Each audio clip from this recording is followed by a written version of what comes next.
The boat cut through the misty waters, gliding silently toward the shore of a foreign land. Jesus stood at the bow, his disciples behind him, whispering nervously. As they approached the desolate beach, the howls of the wind carried an unsettling echo, a sound of torment and madness.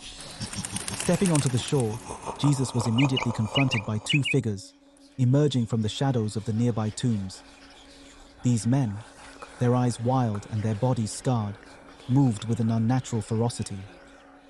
They were the possessed ones, feared and abandoned, who had sought refuge among the dead.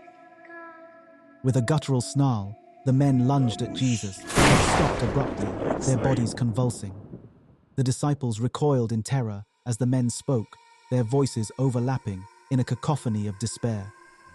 "What do you want with us, Son of God? Have you come to torment us before the appointed time?" They shrieked, their words a twisted symphony of agony and rage. Jesus stepped forward, his gaze unwavering. "What is your name?" he asked, his voice calm and authoritative. The men stiffened, their eyes rolling back as a guttural voice answered through them. "My name is Legion, for we are many." The air grew thick with tension. The disciples watched in horrified awe, unable to tear their eyes away from the unnerving spectacle. The demons, sensing their impending doom, pleaded with Jesus. "If you drive us out, send us into the herd of pigs over there," they begged, pointing to a large group of swine grazing on a nearby hill.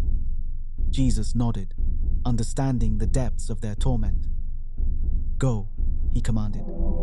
Instantly, the men collapsed, and a dark, chilling presence swept from their bodies into the herd of pigs. The swine squealed in terror, their eyes rolling wildly as they were overtaken by the malevolent spirits. Without warning, the entire herd bolted, racing toward the cliff's edge. In a horrific, thundering stampede, the pigs plunged into the abyss, their screams echoing long after they had vanished into the waters below. The disciples stood in stunned silence, their hearts pounding. They had witnessed the extraordinary power and compassion of their master, who valued even the most tormented human soul over the lives of the swine. The two men, now free from their demonic tormentors, lay on the ground, weeping with relief. Jesus approached them, his presence a soothing balm to their tortured spirits. He helped them to their feet, and they gazed at him with gratitude and reverence. As the boat prepared to depart, the townspeople arrived, having heard the commotion. They stood at a distance, awestruck and fearful, unable to fully grasp the miraculous event they had just missed. The disciples, still shaken, boarded the boat. As they pushed off from the shore, they couldn't help but reflect on the extraordinary encounter. They had seen the true power of their teacher, who had confronted the forces of darkness and emerged victorious, showing that no soul was beyond his reach or his mercy.